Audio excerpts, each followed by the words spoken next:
Hey everyone, my name's Sheena, and I'm so glad I get to share today's devotional with you all. Today's passages are taken from Exodus 12, verses 1 through 30, and then Matthew 26, verses 17 through 30. So if you haven't had a chance to read them, go ahead and pause the video so you can read them at least once.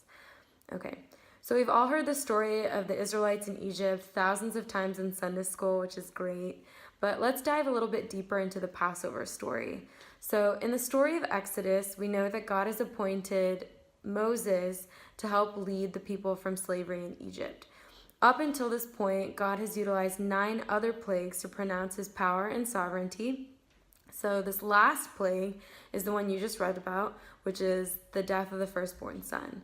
Specifically in this chapter, God is preparing his people for this plague by giving them a set of rituals in order to memorialize it and remember it forever.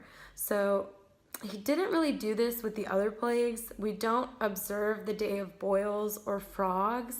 So we have to wonder why it's so important. Why is the Passover so important to God?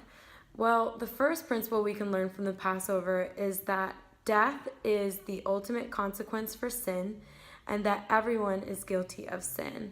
We know this because God states that the purpose of the final plague is to execute judgment.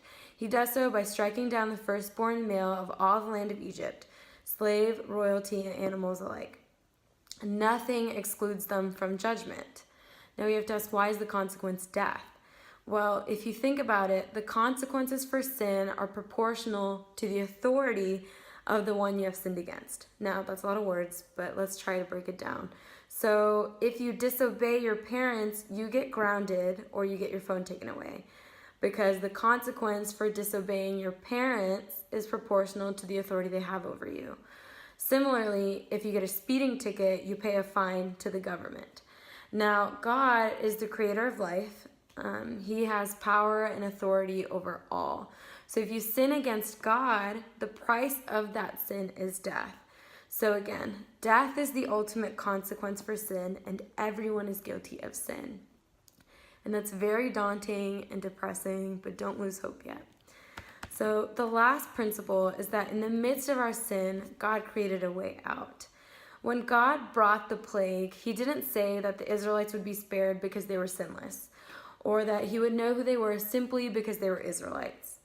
No, a young lamb had to be sacrificed. They had to then paint the lamb's blood on the doorpost to be a sign so that God would pass over their houses and not allow them to be struck down.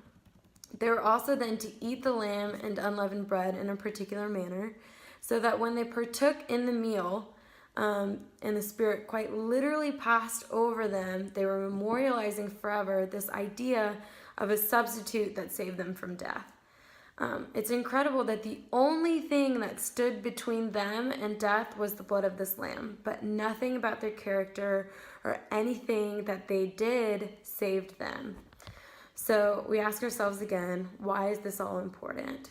Because the story of the Israelites is our story. The story of a pure, unblemished lamb that serves as a substitute for sin echoes the story of Jesus, even though it happened hundreds of years earlier. Everything in the Bible has been pointing to Jesus as the ultimate sacrifice. From the story of Abraham being provided a ram to sacrifice instead of his son, or the story of God killing an animal to cover Adam and Eve after they had sinned.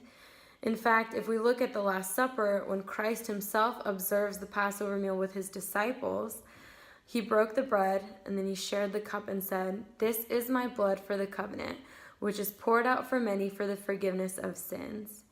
In that moment, he redefined the Passover meal as the new covenant meal. He was foretelling his death as the ultimate sacrifice for sins, so that we can stand under the blood, just like the Israelites did at the Passover, and then be declared righteous. So today, I hope from the passages that we read, we can understand the gravity of what Jesus did for us. I hope we understand that the burden and cost of our sins are immense, but Christ paid it anyway.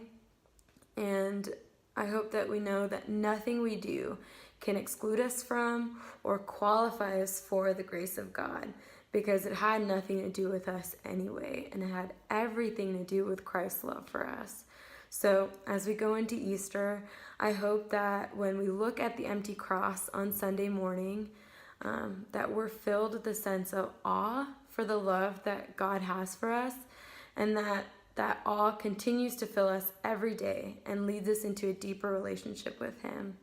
I hope you have a wonderful rest of the week and a good Easter.